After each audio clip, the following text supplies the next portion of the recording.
Boa noite. Boa noite, pessoal.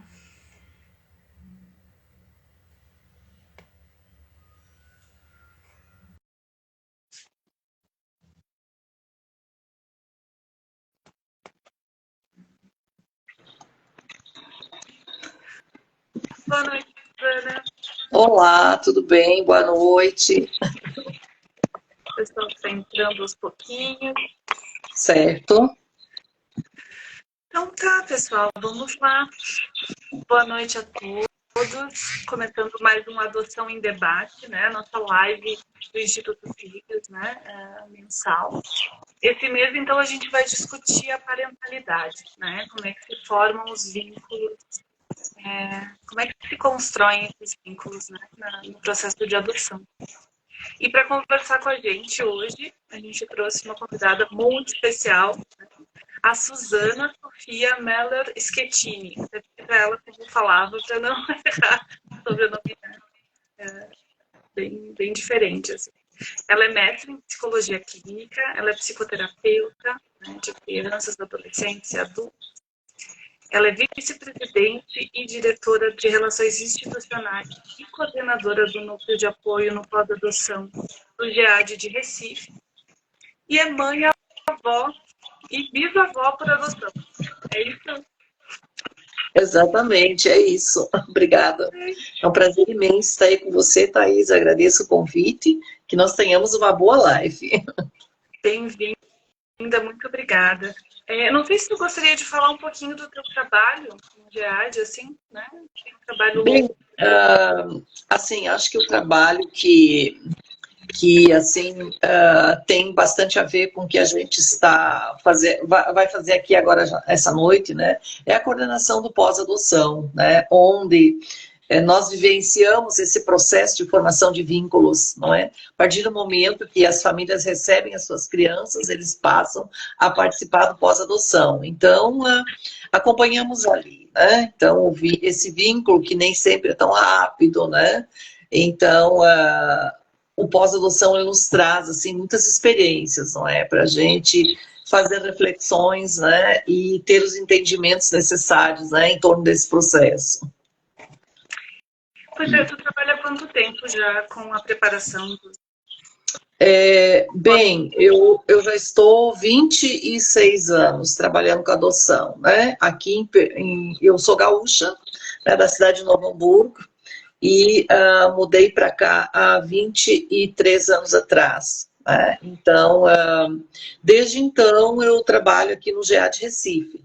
Nós temos aqui um convênio, não um convênio, uma parceria com a Vara da Infância.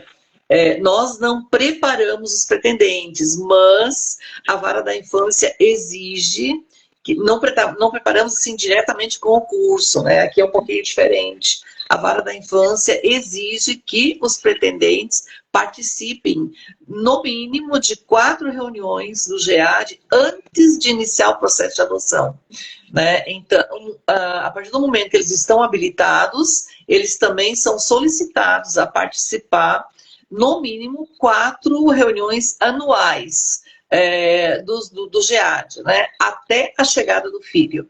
Né? Então, isso é obrigatório. Né? Esse obrigatório é meio forte, mas não tem outra forma. Né? Então, isso tem sido muito interessante, né? Porque durante todo o tempo da gestação adotiva, esses pretendentes estão no grupo de apoio, estão participando, estão aprendendo, estão vivenciando a adoção com as famílias que já adotaram. Né? Então, tem sido bem interessante. O curso de preparo, quem ministra é a nossa Vara da Infância, que nós temos aqui um núcleo de adoção, uma vara específica para adoção, com toda a equipe técnica necessária, psicólogos, pedagogos, assistentes sociais, e o curso é muito bom, é um curso longo, assim, com muitos exercícios, né? E nós participamos com a nossa experiência, não é, de pais. E para mim é a fórmula perfeita, sabe? Muito, muito bom. Tá muito bom, assim, estou muito feliz, né, com a conjuntura que nós estamos vivenciando neste momento. É um pouco diferente do esquema que a gente tem em Caxias, né? Sim. tem a preparação e acompanhamento anual, assim, mas bem interessante o trabalho de você. Sim. Pois é, uma pergunta que se levanta, assim, quando a gente começa a pensar em adoção e conversar com os pais, né? Como que se forma uma família, né? Assim, do ponto de vista psicológico, né? Como que se formam os vínculos familiares? É possível fazer isso através da adoção, né? Como que a gente se torna pai e mãe? Né? Queria que falasse um pouquinho da sua visão sobre esse tema.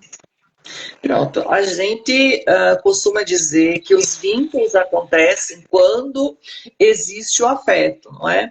Tanto é que nós podemos gerar crianças, né? Pessoas podem gerar crianças e essas crianças não se tornarem filhos, né? Essas pessoas apenas se tornarem genitores. E nós entendemos, não é, que as crianças se tornam filhos, né, e as pessoas pais, e os genitores pais, a partir do momento que aquelas crianças estão adotadas afetivamente, né? Então, é a adoção que vai favorecer esse vínculo, né? O meu afeto, a minha intenção de realmente acolher, receber aquela criança como filho. Né? E a família está onde mora o afeto.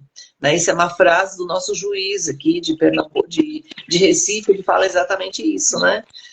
Quando ele tem que tomar alguma decisão em relação ao destino de alguma criança, ele diz que se assegura aonde é que está o afeto, porque sangue nos torna parentes, né? Aparentados, mas é o afeto que realmente nos torna família. Né? Nós podemos morar sob o mesmo teto, não é? Mas não sermos família. Né? A família realmente ela é confirmada, ela é consagrada através dos laços afetivos. Né? É a forma como nós olhamos para isso. Não é? Isso é muito, muito claro assim, para nós. Quando a gente pensa na formação desse afeto numa família adotiva, né? Acho que, de repente, começa com a construção desse desejo, né? Pelo filho. Sim, digamos, a filiação, né, o desejo de filho, não é? Ele precisa existir, né? A motivação para a adoção precisa ser especificamente o desejo de filho, né? Isso é uma condição sine qua non. Né? Nós não podemos trazer crianças para a nossa vida para servirem de ferramenta, né, ou instrumento, né, para questões existenciais, tipo nos fazer companhia na velhice, consertar um casamento que está tedioso, não é? Ou outras questões, né? Ou para resolver problemas de infertilidade. Né? A criança ela precisa vir para ser filho de fato. Sempre aquela questão que as pessoas misturam, não é? Adoção com caridade. Isso é terrível, né? Adoção jamais pode ser caridade. Não se adota por caridade. Você pode fazer outra coisa, mas por caridade, mas não adotar crianças. Né? Se a gente adotar por caridade, sempre virá aquela demanda, aquele pensamento de que a criança precisa ser eternamente grata pelo nosso ato. E a adoção não torna os pais pessoas maravilhosas. Ah, vocês são pessoas tão fantásticas, tão maravilhosas. Não, somos apenas pessoas que desejaram construir a sua família. Por alguma razão não foi possível, ou nós não quisemos formá-la pelas vias naturais e optamos pela adoção. Né? Então, o caminho é esse, sabe? Então, se não é um desejo de filho, né, se não há um real afeto investido no movimento, sabe, não vai dar certo, né? Então, isso a gente vê muito claramente quando acontecem problemas, né? Em geral, quando acontecem problemas numa adoção, quando há desistência, digamos, durante o processo, né, no estágio de convivência, não houve o afeto, não houve a disponibilidade, né? Muitas vezes a criança está entrando, não é para ser filho, né? Ela entra para muito fantasiada, muito idealizada, não é? Por aqueles pais, né? Eles não estão assim realmente, não é, entendendo o que é adoção. É muito interessante isso que tu traz, Dana, assim, dessa idealização dos pais, porque, de fato, no início, assim, os significantes que aparecem, né, para o desejo de adotar, vem de vários lugares, né? Vem da infertilidade, ou a família não estava completa, ou eu vi como as crianças ficam num abrigo e tive vontade de ajudar. Pode surgir desse lugar, né? Muitas vezes surge desse lugar. Mas tem que trabalho para fazer o luto dessas questões. De não poder gerar um filho biológico, né? De não poder... Com certeza, não é? Antes de nós nos dirigirmos para adoção, nós, pais adotivos, não é? Ou pretendentes a pais, né? Precisamos sim, você está corretíssima, né? Precisamos ter feito o luto daqueles filhos que não puderam vir pelas vias naturais, né? Eu tenho que ter feito esse luto, tenho que ter elaborado esse luto para que eu possa realmente estar totalmente aberta, receptiva para o filho por adoção. O filho por adoção jamais será um substituto do filho natural que eu não pude ser, né? E ele terá que vir legitimamente para ser filho. Nós não podemos compará-lo, não é?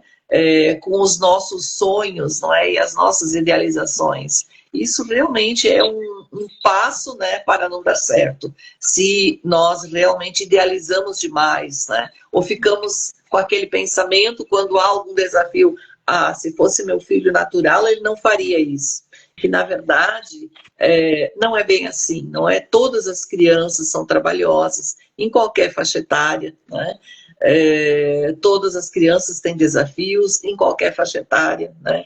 Então a gente tem que estar muito consciente, né, do que significa nós nos tornarmos pais. É uma opção nossa, é um desejo nosso, é uma iniciativa nossa. Nós somos os adultos, nós temos que estar tranquilos, organizados psicologicamente, para que a gente possa acolher aquela criança que já virá para nós com uma história anterior. Mas eu vou adotar um bebê, não vai ter história. Tem história sim. Os bebês também têm história, não é? 9 meses de útero é uma história fantástica. Né? Toda aquela história que aquela genitora vivenciou, né, vão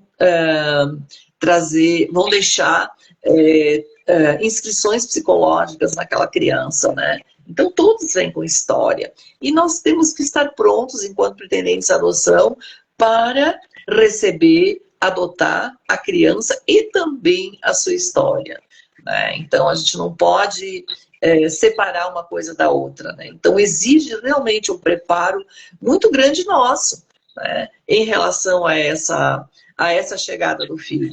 Eu sempre coloco, né, o sucesso da adoção, ele está diretamente ligado com o nosso preparo, né? Você pode adotar filho em qualquer faixa etária, de qualquer forma, em qualquer condição, mas você precisa estar preparado, né, para esse filho que virá. Né? A gente tem que fazer isso de uma forma consciente, né? Entrar assim com os olhos abertos, né? Muito bem preparado, né, para essa tarefa que virá. Preparo, né, Zana, assim, a gente bate muito nessa tecla quando conversa com os pretendentes, né, porque é um preparo diferente que seria para uma parentalidade, assim, né, que não envolvesse a adoção, né, tem outros fatores que envolvem a adoção, né, que também, no caso da parentalidade, também envolve os filhos biológicos, no sentido de que precisa ter um lugar na família para aquela criança, né? E quando a gente fala muito bem aqui dessa questão de ter ideias pré-concebidas sobre o porquê adotar, né? A fantasia. Por que ela é tão nociva para o processo de adoção? É porque tu já está dando um lugar, né, para essa criança antes dela chegar. Exatamente, né, gente? Quando a adoção também tem uma gestação, né? Nós falamos, não é, que na adoção os filhos, não é, eles vêm de um outro lugar, né? A adoção, ela é uma forma diferente de nós constituirmos as nossas famílias. Ela não é uma forma deficiente, de menos-valia, de segunda categoria, né? A adoção é tão boa quanto a filiação biológica. Só que nós temos que entender as diferenças da adoção. É um caminho diferente, há uma história a ser considerada, né? E nós temos que estar preparados, né, para o recebimento dessas crianças, né? Porque é a partir da nossa tranquilidade, é a partir do nosso afeto que as crianças irão se organizar, né? Tem um autor que ele fala, as crianças se organizam a partir das relações parentais. Né? Se os pais estão tranquilos, se os pais estão seguros, se os pais se sentem pais verdadeiros daquela criança, é assim que ela vai se sentir. Né? Então, muitas vezes eu percebo assim que alguns pais adotivos, né, assim, recém-tornados pais, eles ficam ambivalentes em relação a esse sentimento, né? Tem dificuldades no começo, né? Às vezes fantasiam que aquele vínculo será automático, né? Vou receber a minha criança e automaticamente eu vou me apaixonar e automaticamente ela vai me amar. Não é assim, não é, pessoal? Nem na biologia, né? Na biologia, quando nasce o bebê, muitas vezes as mães têm um estranhamento. Eu fui uma, né? Quando veio a minha primeira bebê, era pela biologia, né? Eu olhava aquele pedacinho de gente, né? E havia um estranhamento, né? Ela chorava muito, eu me desesperava muito no começo, tinha muita dúvida, muita insegurança, né? Levou um tempinho, né? Até que realmente eu me senti mãe, né? Que no começo nós ficamos tão aflitas, tão desesperadas em atender as necessidades do bebê, que parece que nós esquecemos, não é, dos vínculos, né? Que o processo de filiação, ele é muito psicológico. Semana passada, uma pessoa do nosso núcleo de apoio no pós-adoção, ela colocou no grupo, perguntou se isso acontecia também com as outras mães, né? Ela disse que o filho adotivo já está há 5 meses com ela e que ela ainda não se sentia mãe, ela se sentia apenas uma mera cuidadora, né? Que ela dava cuidados, atendia as necessidades, mas ela não se sentia mãe.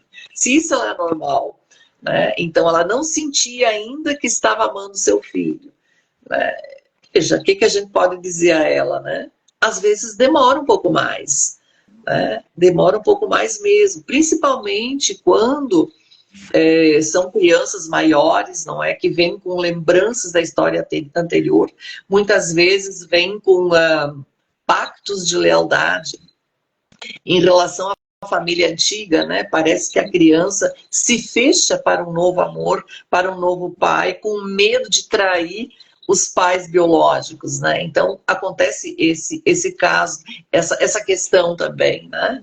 Então é uma questão de tempo muitas vezes, né? De resiliência nossa, né?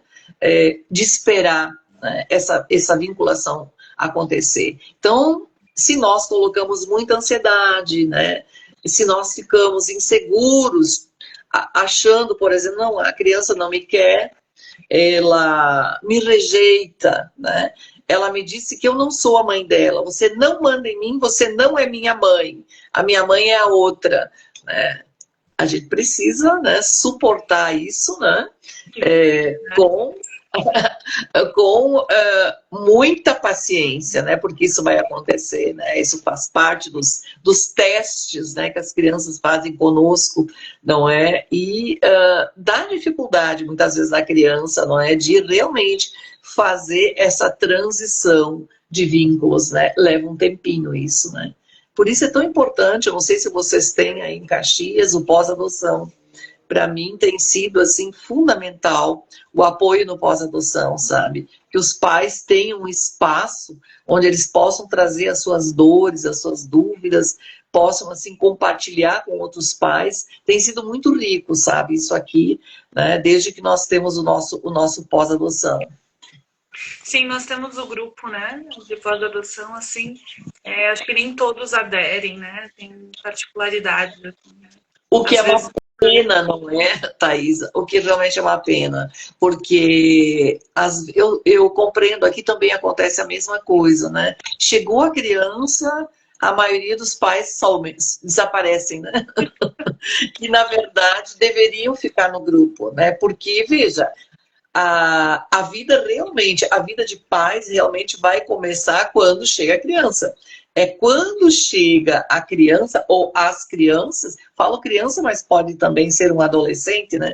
É quando chegar a criança e adolescente que nós nos inauguramos como pais.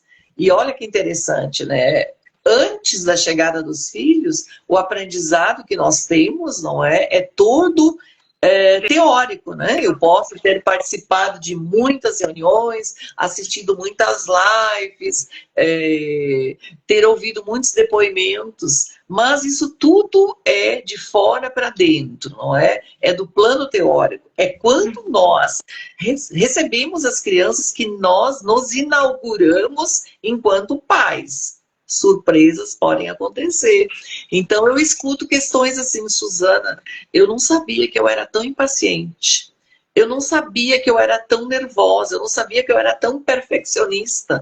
Eu não sabia que eu era tão rígida. Meu Deus, eu estou fazendo tudo igual a minha mãe. Eu não queria.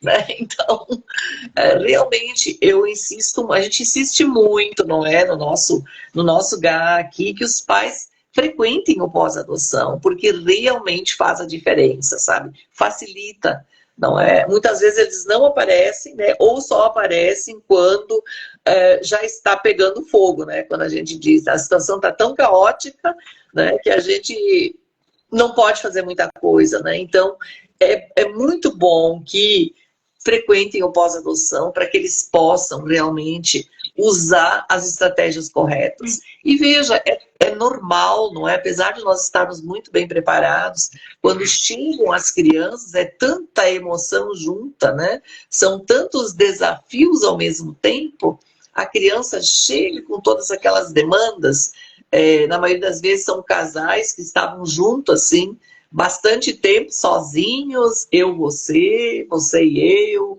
a gente sai quando quer, a nossa vidinha é tranquila, é calma, e uma criança traz um turbilhão de coisas, né? Nunca mais a vida será a mesma, evidentemente, né? Então, realmente são muitas emoções, né? Como diz Roberto Carlos, e a gente se esquece. Eu brinco às vezes, parece que depois que a criança chega, acontece um esquecimento geral, né, do que eles aprenderam no preparatório e tem que recuperar de novo, precisa fazer uma revisão. E a gente faz essa revisão no pós-adoção. Então é normal, muito normal, termos dúvidas no começo, principalmente para quem nunca foi pai e mãe. Né? Quase sempre as pessoas se tornam pais e mães de primeira vez, né, pela adoção. Então é normal ter dúvidas, é normal ficar inseguro, é normal ter medo, meu Deus, por que eu inventei de adotar? É normal se preocupar com o futuro, poxa, se ele faz toda essa birra agora, como é que será na adolescência? Né? Fazem esse link, né? Então, a importância realmente de estar, né, com pessoas que podem aquietar os corações, né, e oferecer ajuda, não é? Sempre falo assim, quando nós desejamos nos tornar pais pela adoção, uma das premissas é estarmos abertos ao aprendizado, né? A gente tem que ter a humildade, né, de nos abrirmos para receber ajuda. Não existem pais perfeitos, né? Nem filhos perfeitos, ninguém perfeito, não é? A gente não está dizendo que os pais precisam ser perfeitos. Não. Quando a gente diz que é importante o pós-adoção, é justamente para auxiliar, né, para que vocês tenham um processo de adaptação mais tranquilo, mais leve, não é? Então, estamos aí para isso, não é, Thaisa? É gratuito, é feito com amor, né? Então, é só chegar, né? Mas, enfim, a gente não pode impor, não é? A gente só pode expor, né? Existe todo um trabalho material, fato, né, de espaço físico, de compra de coisas, né, de questões, enfim, materiais da vida cotidiana para se tornar um pai e uma mãe.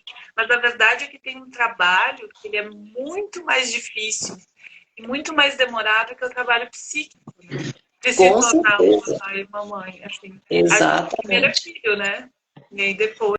Exatamente. Assim, a gente sempre fala aqui, né? Meu marido, Luiz Schettini, ele costuma dizer que para adotar, em primeiro lugar, é preciso adotar-se, né? Eu tenho que adotar a mim mesmo, né? Então, o tempo de espera, não é? O que sempre demora um bocadinho, né? A gente reclama muito dessa demora, né? É o tempo que a gente também precisa preparar-se, né? Assim, em termos de saúde mental. Eu sou uma pessoa muito ansiosa, bora trabalhar um pouco essa ansiedade, né? Talvez eu ainda tenha algumas questões em relação à minha infertilidade. Que tal fazer uma terapia para que isso fique melhor elaborado? Né? Então, o tempo de espera é também o tempo, não é, desse nosso preparo pessoal, que certamente é muito mais importante do que as coisas materiais. Você falou muito, muito sabiamente isso, né? Nos preocupamos com as coisas materiais, com a caminha, com a roupa, e a gente muitas vezes esquece de preparar-nos psicologicamente, não é? Para a chegada do filho, né? Eu falei há pouco, não é, que a espera adotiva é também uma gestação. Sim, é uma gestação, né? Nós estamos preparando o espaço psicológico daquela criança que chega. Não é? Ela não virá do nosso corpo, mas ela precisa ser incorporada, né? Nós precisamos criar dentro de nós um espaço psicológico para aquela criança na minha vida, não é? Que espaço ela vai ter? Eu sou bem danadinha assim, né? Às vezes, não, eu não vou nas reuniões porque eu não tenho tempo, eu trabalho muito, eu não tenho como ir na reunião do grupo. E eu pergunto assim, se você não tem tempo para ir à reunião do grupo, que acontece uma vez ao mês, como é que você vai ter tempo para o seu filho? Qual é o tempo que você terá para o seu filho? Ele me olhou assim, olha, eu acho, você precisa já colocar na sua vida este tempo, porque se você vem à reunião, este tempo é para o seu filho. Você está se preparando para o seu filho. Começa agora. Né? A gente precisa ter um tempo na nossa vida. Se a gente não tem tempo, né? Então é melhor não ter filhos. E realmente é tão importante esse preparo, que a gente não cansa, não é, de recomendar. Enfim. Sabe que fiquei pensando assim, por que, né, que a gente enfatiza tanto a questão de se preparar e de preparar esse lugar para essa criança ou crianças e adolescentes que virão, né? Porque o ser humano, ele se constitui a partir do desejo de alguém, né? E essas crianças já foram constituídas a partir de um desejo que é interrompido no momento em que, né, vai para a adoção. Então, tem ali uma ruptura, né? E aí precisa se continuar esse desenvolvimento, né? Seja enquanto criança, enquanto adolescente. E a gente vai transformar isso em identidade. Né? Quem que eu sou no desejo dos meus pais, assim, né? De quem desejou algo por mim. Né? Então isso vai nos constituindo, assim. Isso é tão vital que alguém que não é sonhado ou desejado, muitas vezes não se desenvolve. Né? A gente tem patologias nessa área. Então é algo vital. Né? A criança, ela já precisa ser muito, muito, muito desejada. Né? Isso para mim, é assim, uma das grandes diferenças entre a adoção e a biologia. Na biologia, nem sempre a criança é desejada, né, gente? Então, eu atendo crianças aqui, né? Eu não sei se você atende crianças, né? Muitas vezes eu preciso uma informação da mãe sobre alguma coisa que acontece, né, com a criança, e eu telefono para a mãe e pergunto, por exemplo, como é que está o ritmo do sono da criança. Aí a mãe me diz, não sei não, tem que perguntar a babá. Chega a me dar um choque, a mãe não sabe como é o sono da seu filho, né? Ela terceirizou o filho, né? Para babá. Né? Não que não possa ter babá, claro que pode, mas a mãe precisa também fazer o acompanhamento. E eu vou fazer uma anamnese com essa mãe, né? E ela, não, porque eu não queria ser mãe, eu não queria esse filho aconteceu, né? Ele veio num momento muito inadequado, eu estou dentro do meu mestrado, do meu doutorado, não tenho tempo, não tenho tempo. E a criança aconteceu, né? Temos aí uma criança não desejada, que evidentemente, né, ela vai começar a apresentar os sintomas, não é, desta criança não desejada e não querida, né? Eis aí uma criança que foi gestada, gerada, que não se transformou em filho, né? Isso é muito triste mesmo. Na adoção, eu, assim, desconheço, né, pessoas que adotam sem desejar, né? Então, em geral, a adoção, ela é muito desejada. Os pais que desejam, digamos, os que se dirigem para a adoção, né, para construir as suas famílias, em geral, desejam aquele filho, né? Então, se submetem ao processo todo, né, porque realmente querem ser pais, né? Então, sempre digo que um dos trunfos que o filho adotado tem é saber que ele foi desejado, né? O filho biológico nem sempre tem essa certeza, né? Então, o desejo realmente é fundamental, né? É o desejo dos pais que realmente já vai trazer inscrições para aquele filho, né, que chega na nossa vida. Claro, o risco de na adoção, né, o risco do desejo, assim, né, qual seria? Teria de um desejo que se mostra impossível de ser realizado, né? Quando eu encontro o filho real, né, da adoção, assim, depois de conviver com ele, de criar o vínculo e descobrir que não é o que eu imaginava, né, que eu me tornaria, né? O risco na adoção é o risco de uma desistência, né? Quando tu vê essa mãe, ela desistiu de certa forma, mas ela deixou a babá, né, como substituta, né? Numa adoção, a gente sempre tem o risco de uma desistência, né? Por isso que é um caso que a gente bate tanto nessa tecla, assim, né? Fala tanto, né? Dessa preparação. Exatamente, essa coisa da desilusão, digamos, da fantasia, né? Quando há um excesso de romantização, né? Realmente o perigo mora aí, por isso que a gente sempre trabalha muito, né? A adoção tem que ser consciente, muito consciente, né? Não dá para a gente romantizar, né?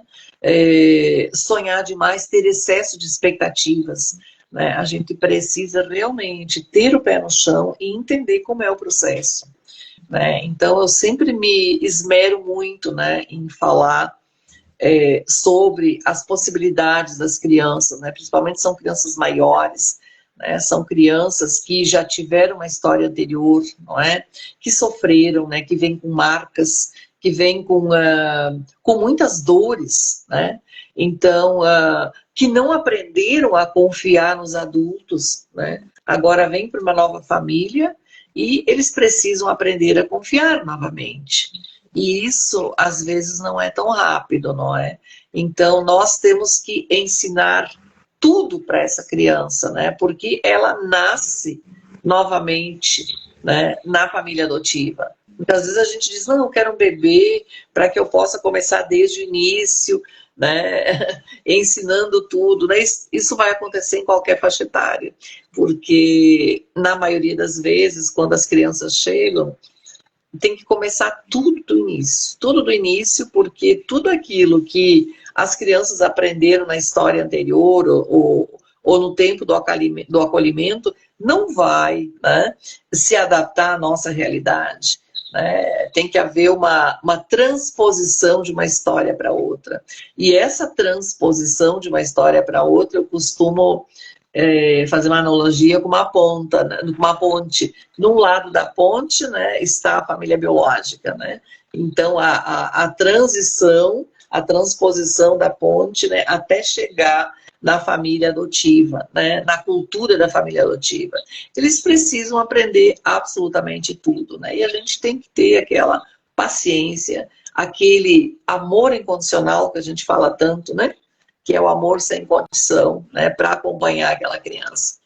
Às vezes a gente ouve assim no grupo, não sei se você escuta isso, né? Eu escuto assim, poxa, eu não sei por que demora tanto essa criança para chegar, eu tenho tanto amor para dar, né? As instituições estão cheias de crianças e a minha demora tanto para chegar, né? E aquela queixa, né? Demora muito, eu queria muito meu filho, o meu amor está aqui, está prontinho para dar. Aí chega a criança, um mês depois, você escuta um discurso bem diferente, né? Poxa, não aguento mais, é muito trabalho, essa criança não aprende, ela me provoca, ela me desafia o tempo todo, ela diz que não me quer para a mãe. E, Suzana, o que, que eu faço? Eu disse, veja, onde está o tanto amor que você disse que tinha? É agora que você vai usar esse estoque de amor. Então, é o amor pé no chão, né? É o amor realidade, né? Não é o amor aquele do conto de fadas. Chegou os filhos e foram felizes para sempre, né? Nesse felizes para sempre, não é? Tem um monte de investimento afetivo que a gente precisa colocar, né? Um monte de resiliência, de flexibilidade, né? Até que a gente, digamos, consegue consolidar a família. Eu, assim, as desistências, a partir do momento que nós começamos com pós-adoção, as desistências realmente diminuíram bastante, né? E realmente faz a diferença, né? Eu fico muito triste quando acontece uma desistência. Isso realmente é muito triste, né? As crianças ficam aguardando a adoção, né? É triste não ser adotado, não é, pessoal? Mas é muito mais triste ser devolvido, né? Imagine isso, né? Ser devolvido, né, como uma criança com defeito.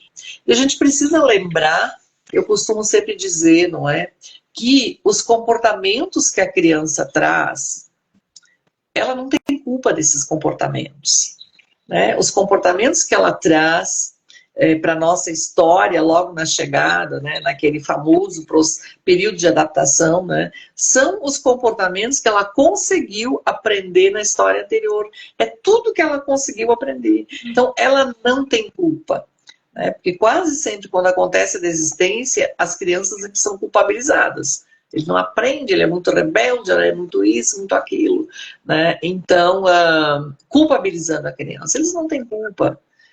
Então, nós é que temos que ser resilientes, pacientes, né, para conseguir realmente, né, passar para eles tranquilidade, né, esperança, né, de que eles vão conseguir. Uhum. Eu acho que tem uma exigência dos pais por adoção que é desse autoconhecimento, né? Que a gente tanto fala assim, né, de se preparar, é esse autoconhecimento para compreender que as agressões e a agressividade, enfim, as diferenças que vão ter entre a criança e a família, elas não devem ser sentidas como uma agressão pessoal, né? Como tu diz, assim, não é culpa da criança, ela não está te agredindo pessoalmente, né? Ela é diferente, ela tem né, uma história de vida diferente. É a forma que ela aprendeu, né? Provavelmente, na história que ela viveu, os relacionamentos eram assim.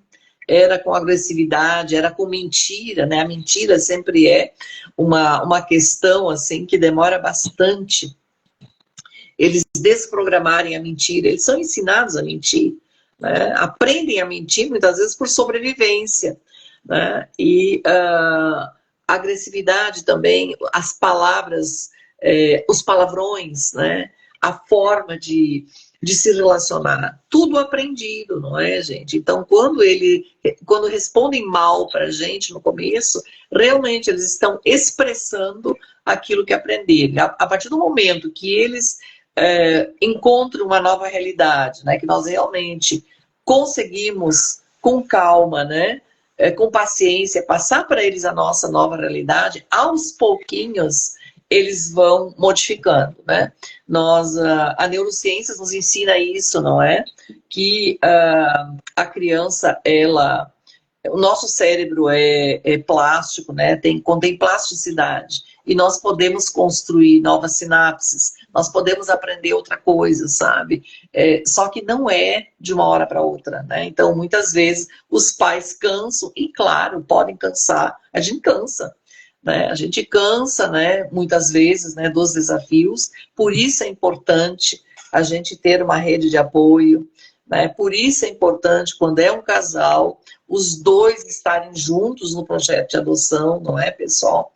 Às vezes eu vejo que um está muito dentro, né, do projeto e o outro nem tanto.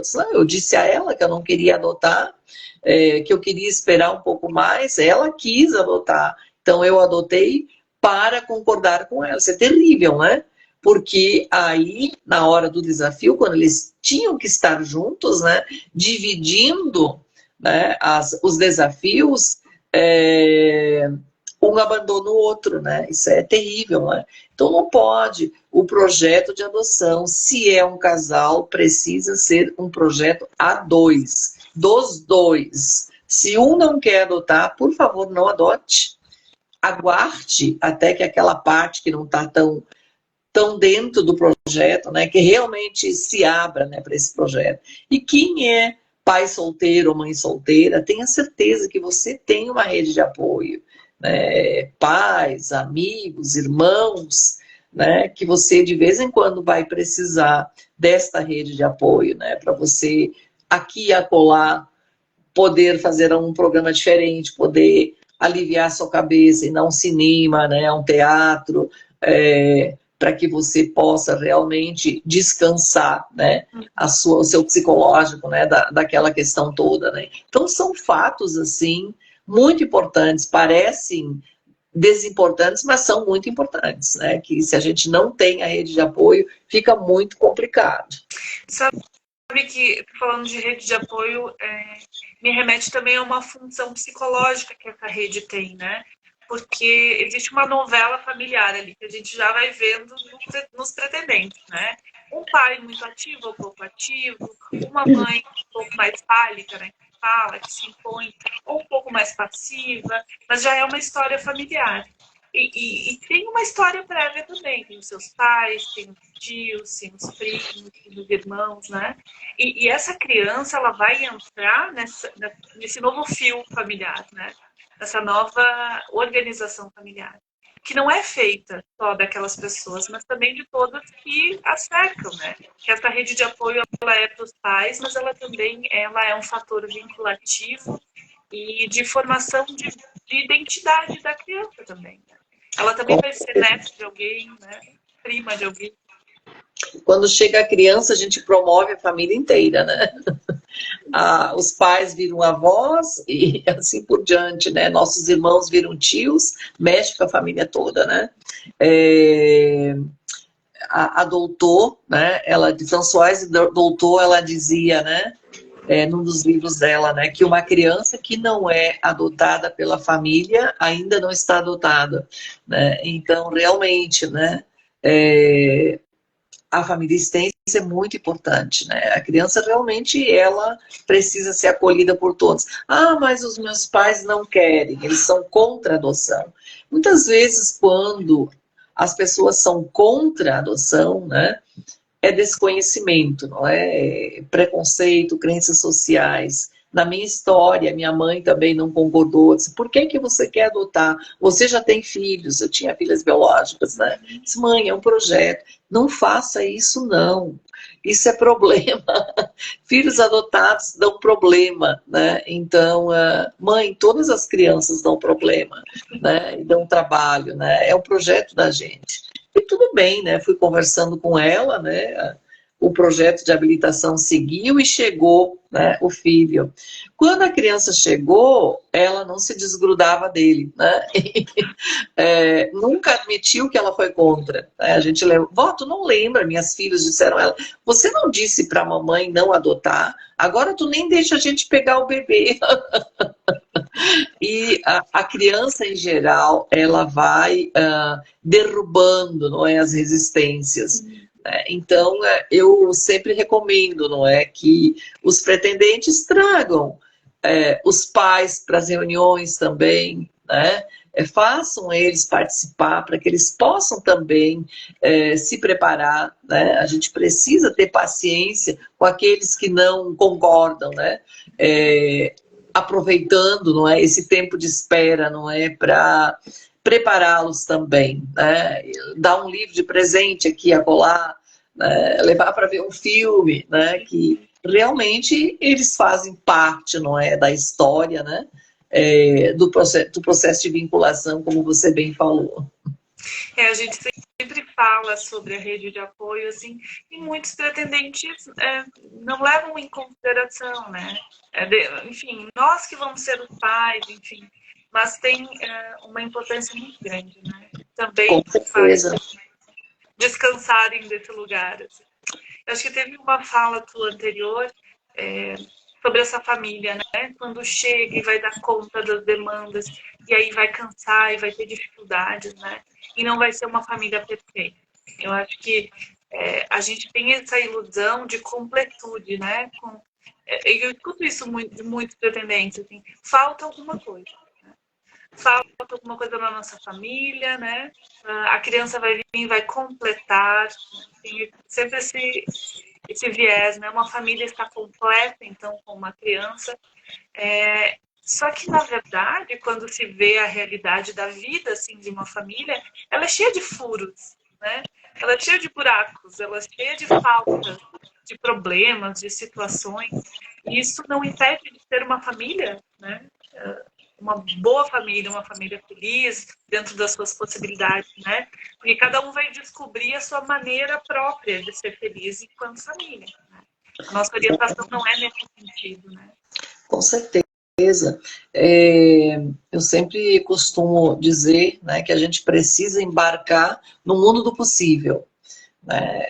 Então, a gente precisa descolar desse mundo do perfeito. Todo mundo busca a perfeição, né? Quando chega o filho, meu Deus, não é como eu achei que ele seria, né? Porque eu romantizei um filho perfeito. Nenhum filho é perfeito. Nós também não seremos, não somos, né? Nós somos os pais possíveis e aquela é a criança possível, né? Então, o nosso papel enquanto pais é trabalharmos com a nossa criança, né? Oferecer a ela condições para que ela possa ser a melhor versão dela mesma. Isso não significa que ela será perfeita, né? Mas que ela possa ser feliz dentro da sua melhor versão, né? Isso aprendi muito, nós aprendemos muito com o nosso filho, né? Nosso filho mais novo, Matheus, ele atualmente tem 26 anos e é uma pessoa especial, né? Ele é bem especial, né? No sentido de que ele tem 26 anos, mas para fazer uma analogia assim bem simplória, né? É como se tivesse um bebê de 1 ano.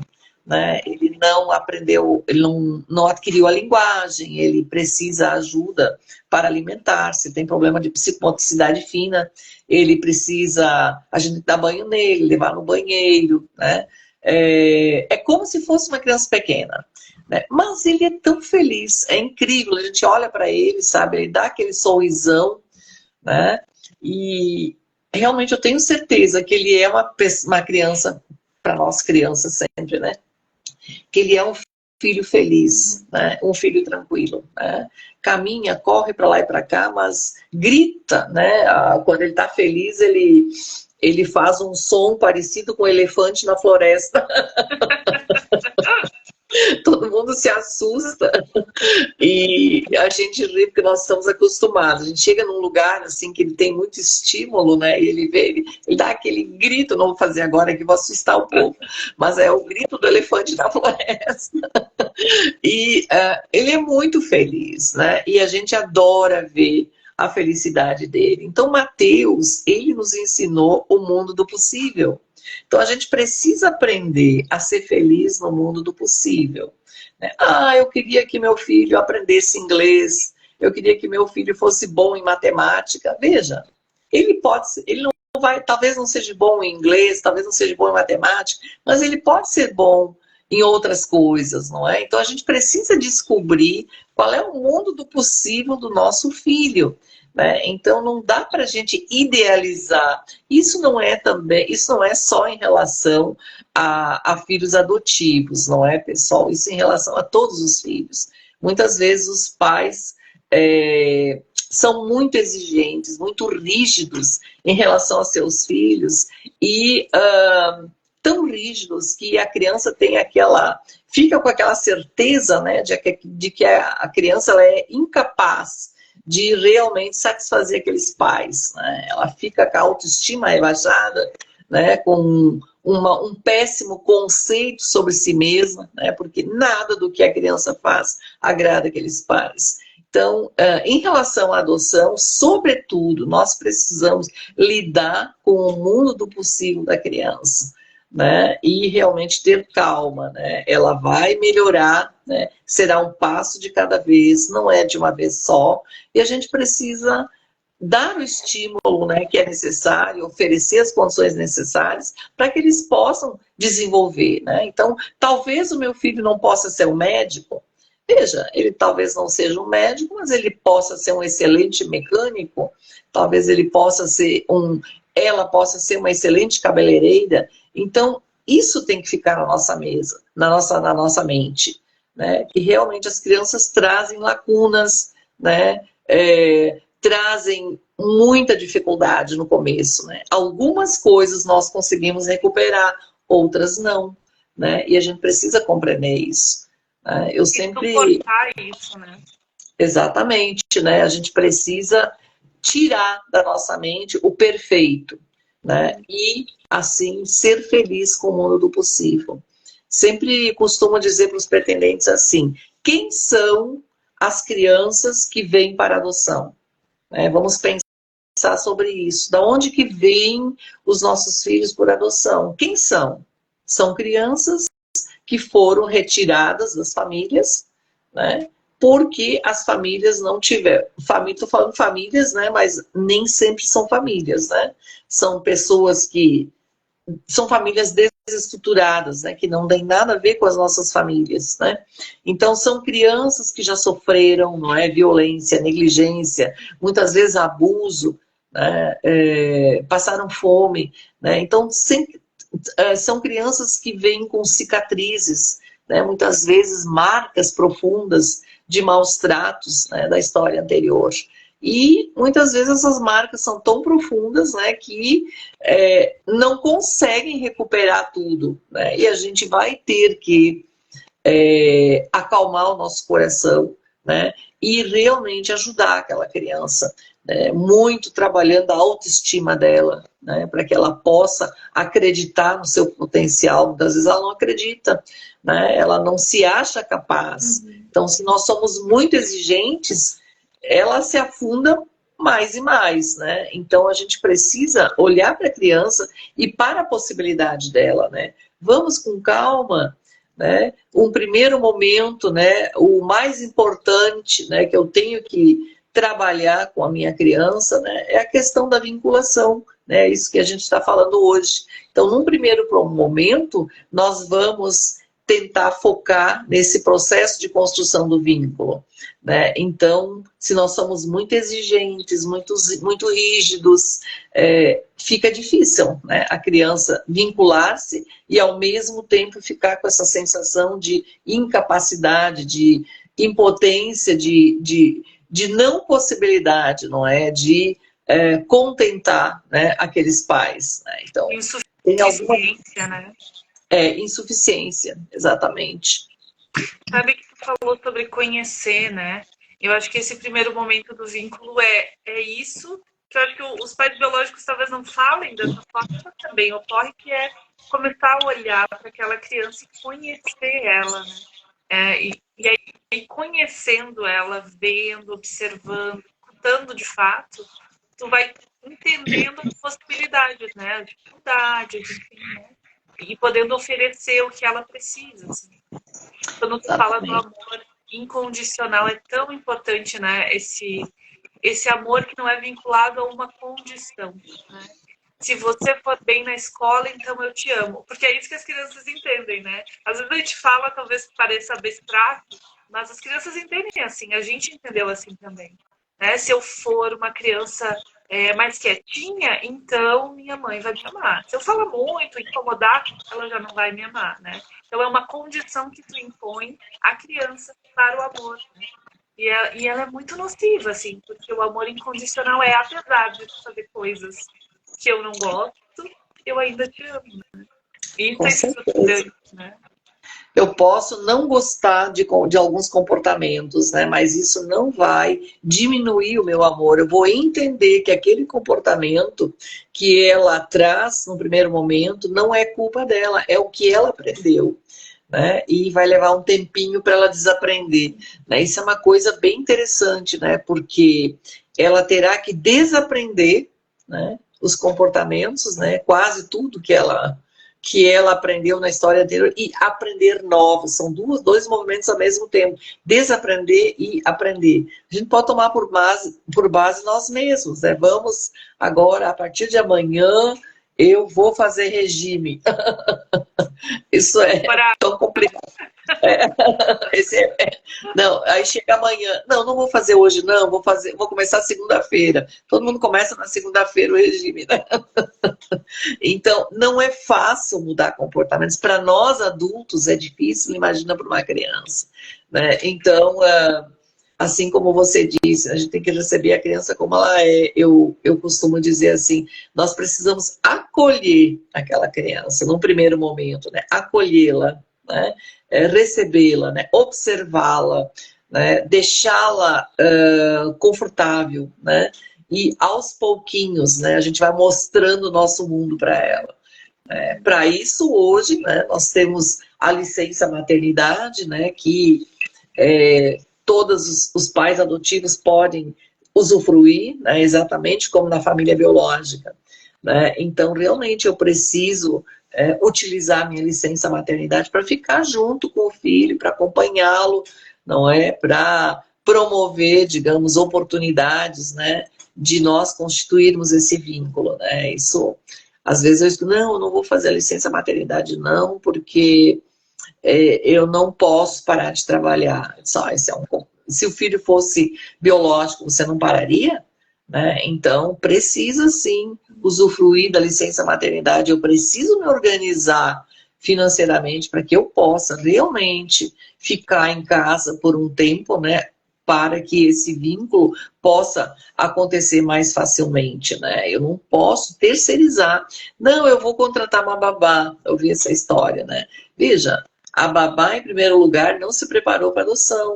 Ela não vai saber lidar com aquela criança como você sabe, como você aprendeu. Então, você tem que sim usufruir a licença adoção. Ela é concedida justamente para isso, né? A licença adoção é um direito do filho, né? Para que você possa ficar mais junto, né? E ajudá-lo nessa transposição. Então, são tantas coisas, não é, Thaisa, que muitas vezes passam desapercebido, né? Muitas vezes algumas coisas não são valorizadas adequadamente. Não, ele já é grandinho, não precisa eu ficar em casa. É aí mesmo que ele precisa, né? É justamente por isso que ele precisa, né? Para ele é mais difícil vincular-se, né? Então, realmente, o nosso trabalho é bem grande, viu? É interminável. contínuo e interminável. Eu acho que tem uma questão, eu acho que a maior parte dos pretendentes, assim, um grande número, busca por crianças muito pequenas, né? Bebês e crianças, enfim, de 0 a 3 anos. E tem uma marca nesse desejo que é tão importante de ser trabalhada, né? Que é esse luto da hereditariedade, né? De não, do biológico, assim, né? Fazendo um luto desse não biológico, né? Ele não vai ser filho seu, nascido seu, né? Com as suas características físicas, com o seu olho, com a sua pele, né? Ele não vai ser esse filho ideal, né? Não vai carregar as características hereditárias que a gente acredita que passa para os filhos, né? E eu acho que muitos pais, eles, claro, querem vivenciar também esse período bebê, criança, né? Tem esse desejo também. Mas acho que é importante trabalhar essa idealização, né? Que por mais que a gente fale, permanece. que é a questão de acreditar que o filho vai ser uma continuação nossa. Ele vai ser no sentido moral, educacional, comportamental, no que a gente passar para ele, né? E, enfim, que ele acolher, porque às vezes os filhos não nos acolhem também, né? Não acolhem os nossos Exatamente. ensinamentos, assim. E é uma ferida narcísica muito dura de lidar com os pretendentes, né? Sim. Na verdade, não é? Os nossos filhos não são uma continuação nossa, né? Os nossos filhos são pessoas, né? Antes de qualquer coisa, são pessoas. Nem estou falando só de adoção, né? Estou falando de filhos no sentido geral. São pessoas, muitas vezes, muito diferentes da gente, né? Não necessariamente eles vão ser parecidos com a gente. Eu tenho duas biológicas, né? E uma completamente diferente da outra. Né? Com uma eu tenho mais afinidades, porque tem essa questão, né? Que nós somos mais parecidas no temperamento, na personalidade. Da outra, a gente tem, assim, diferenças, né, de pensamento. Não que a gente não se ame, né? Mas ela é muito diferente, né?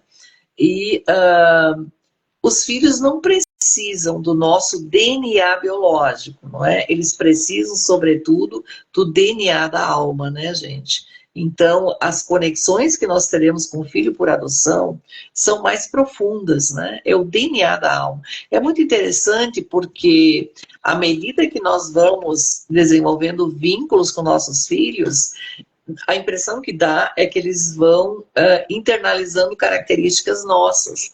De repente a gente vê a forma de andar, a forma de falar, a forma de pentear-se, né, de usar as palavras, né, tem muito a ver com os pais, né? Então, realmente, essa coisa do luto, né, que você trouxe, né, é fundamental, né? Eu não posso realmente ficar com este ranço, né, da não biologia no meu filho, né, o achar que ele é menos meu porque ele não tem a minha biologia. Na verdade, a biologia, gente, ela não tem peso na questão da filiação. Meu marido costuma dizer que essas questões de sangue são coisas de vampiro, que não tem nada a ver, né? Os laços de sangue interessam aos vampiros, né? Mas para nós não, para nós interessa realmente os laços de afeto, né? Interessa o DNA da alma, né? E quando a adoção ela transcorre assim dentro de uma relativa tranquilidade, é lindo de ver como as famílias ficam unidas, né? Ficam realmente muito próximas umas das outras, né? Como o afeto é intenso, né? E eu assim me arrisco a dizer que o afeto desenvolvido na família adotiva às vezes parece mais intenso do que na família biológica. Eu fiquei refletindo sobre isso, né? Na família biológica parece que muitas vezes nós nos ancoramos nos laços de sangue. Ah, sangue do meu sangue.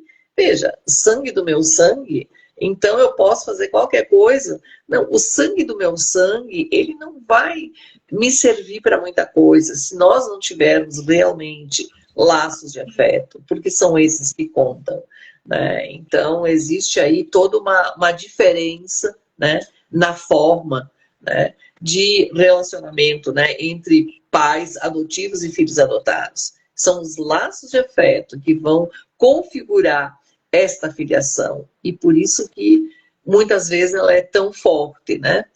Outra questão assim que eu vejo na adoção é que quando é um casal, não é?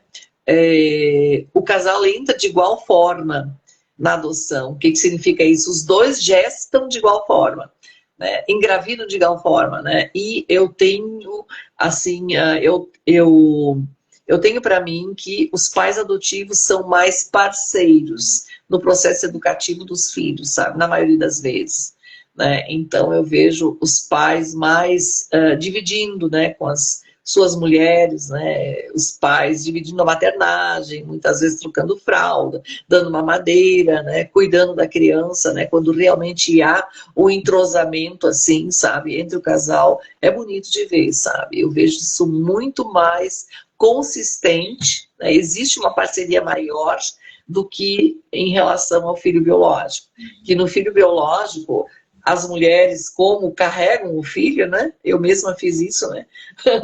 Carregam o filho na barriga 9 meses, as mulheres parece que pensam, né? Que elas têm mais direito por esse filho, né? Que elas fazem melhor, que elas cuidam melhor. Não, ele não vai saber trocar, ele não vai saber fazer. E a gente muitas vezes corta, né? A oportunidade para o pai da criança participar, né? Porque a gente acha que ele não vai fazer direito, que a criança não vai dormir direito com ele, né? Porque nós nos sentimos assim... Super poderosos, né? Exatamente, né? Porque ele estava na nossa barriga, né? E na adoção eu não vejo isso acontecendo, sabe? Existe uma parceria maior, né? Uma integração maior entre o casal. E isso é muito salutar, né? Realmente é muito salutar.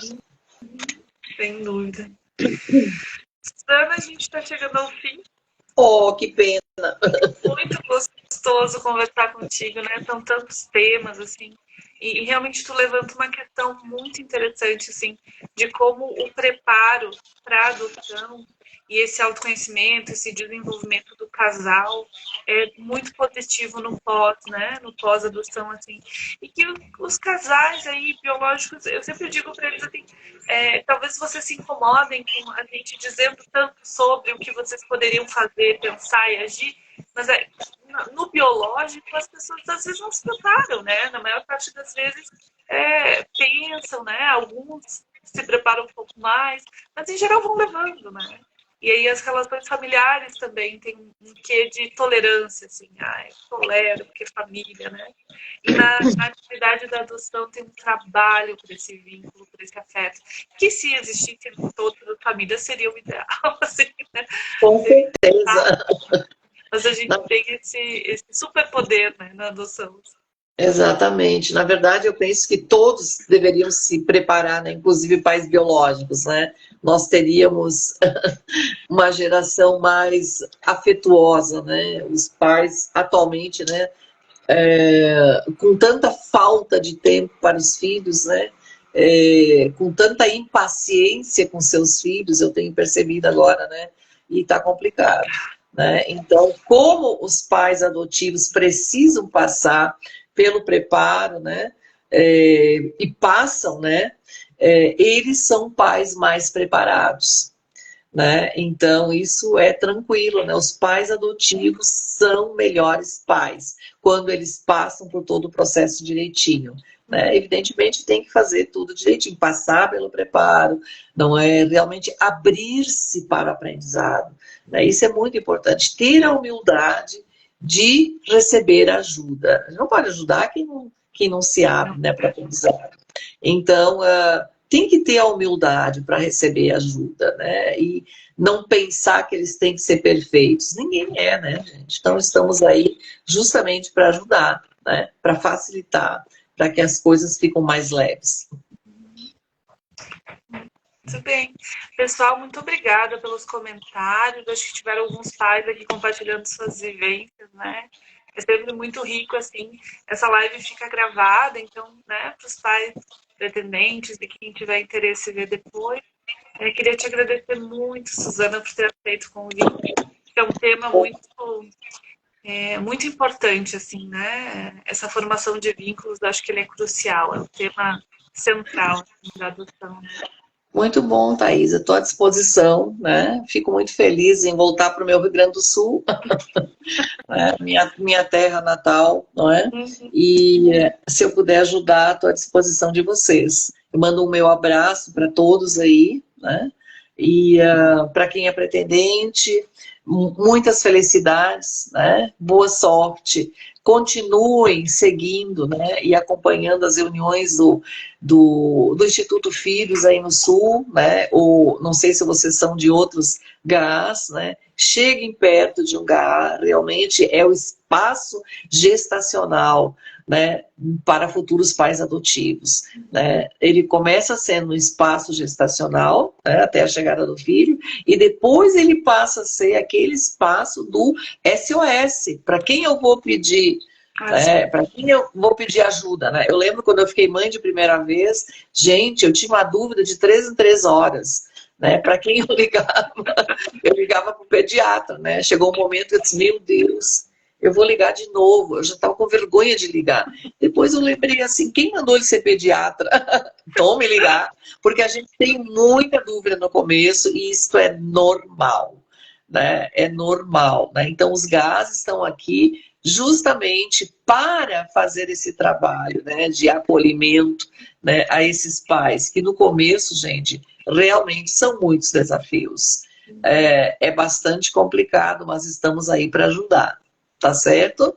Então tá, muito obrigada. Quem quiser fazer parte do nosso grupo de pós-adoção também pode entrar em contato aqui com o Instituto Filhos, né? E um abraço grande, Suzana, um abraço, um bom trabalho para ti aí em Pernambuco. Um quebra-costela gaúcho. Obrigada, querida. Tchau, pessoal. Boa noite. Tchau. Tchau, tchau.